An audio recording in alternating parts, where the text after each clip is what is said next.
বলেছেন মাননীয় এই নিয়ে একটা কন্ট্রোভার্সি হয়েছে ওনার সফরের সময় মাননীয় সেনা প্রধানও বলেছেন যে 18 মাস এইটা নিয়ে ওনারা বলেছেন যেটা আমরা 1 নম্বর প্রায়োরিটি নির্বাচন অনুষ্ঠান তাদের 1 নম্বর প্রায়োরিটি।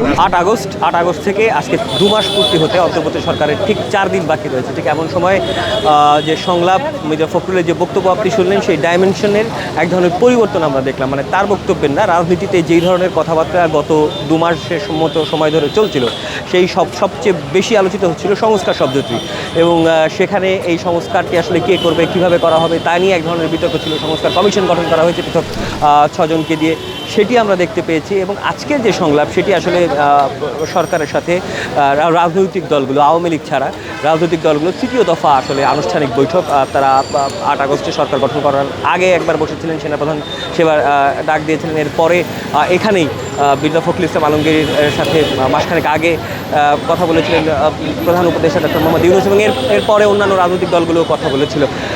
তার এই যে তৃতীয়বার যে ক্ষমতার সাথে মানে নতুন পরিবর্তিত ক্ষমতার সাথে বিএনপির যে বৈঠক, এখানে গণতন্ত্র মঞ্চও ছিল বলে রাখতে ভালো হয়, জোনায়েদ সাকি ছিলেন, অন্যান্য নেতারাও এসেছেন। সেই ইনফরমেশনগুলো আমি দিচ্ছি আপনাদেরকে, কিন্তু মূল যে বক্তব্য ছিল সেই বক্তব্যটি ছিল আসলে সংস্কারটি আগে হবে, মানে এই আলোচনা গত কয়েক মাস ধরে যে আলোচনা চলছিল সংস্কার আগে নাকি নির্বাচন আগে, সেইখানে বেশ বড় রকম করে বাংলাদেশ জাতীয়তাবাদী দল বিএনপি এবং সম্ভবত তার মিত্ররাও বিএনপির পক্ষ থেকে মির্জা ফখরুল ইসলাম আলমগীর ব্রিফিং করেছেন সাংবাদিকদের সামনে।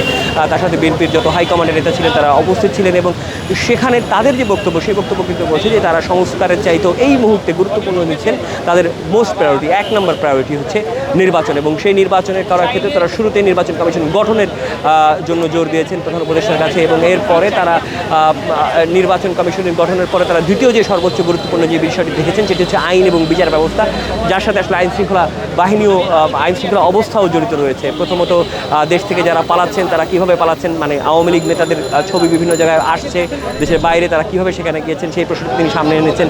2016 পরে বিচার বিভাগে যে নিয়োগ, সেই নিয়োগের ব্যাপারে অনেক ক্ষেত্রেই আসলে রাজনৈতিক আদর্শ প্রশ্রয় পেয়েছে, সেই বিষয়ে তারা কথা বলেছেন। এবং একই সাথে সাথে তারা বলছেন যে জুলাই যে বিপ্লব হলো, সেই বিপ্লব বা অভ্যুত্থান বা যে আন্দোলনটি হলো, সেই আন্দোলনের যে স্পিরিট বা সেই আন্দোলনের যে মূল ভাবাদর্শ, সেই ভাবাদর্শ থেকে পিছিয়ে রয়েছে এমন অনেক সরকারি কর্মকর্তা এখনও প্রশাসনের বহাল তবিয়তে রয়েছে। এবং সেক্ষেত্রে তারা আসলে ইন্ডিকেট করেছেন যারা চুক্তিভিত্তিক নিয়োগের মধ্যে রয়েছেন সেই চুক্তিভিত্তিক নিয়োগগুলোকে যাচাই করার জন্য তারাও একটি প্রস্তাবনা দিয়ে এসেছেন। সাংবাদিকদের পক্ষ থেকে আসলে সবচেয়ে বেশি আগ্রহ যেই প্রশ্নটি ছিল সেটি হচ্ছে যে আগে সংস্কার নাকি আগে নির্বাচন। এবং সম্প্রতি সেনা প্রধানের যে বক্তব্য 18 মাসের মধ্যে একটি নির্বাচন করা সম্ভব, প্রধান উপদেষ্টার বিদেশে বসে যে বিজ্ঞাপন যে সরকার রিসেট বাটন চাপ দিয়েছে, সুতরাং এখন নতুন করে সব কিছু শুরু করতে হবে, ক্ষমতার পাদলাবদলের থেকেও সংস্কারকে তিনি আগে গুরুত্ব দিয়েছিলেন। সেই প্রশ্নে মির্জা ফখরুল ইসলাম আলমগীরের স্ট্যান্ড বা জাতীয়তাবাদী দল বিএনপির স্ট্যান্ড, সেই স্ট্যান্ড হচ্ছে প্রথম এবং সবচেয়ে গুরুত্বপূর্ণ বিষয় বা সবচেয়ে গুরুত্বপূর্ণ পর্যবেক্ষণ বা দাবি হচ্ছে এই মুহূর্তে নির্বাচন।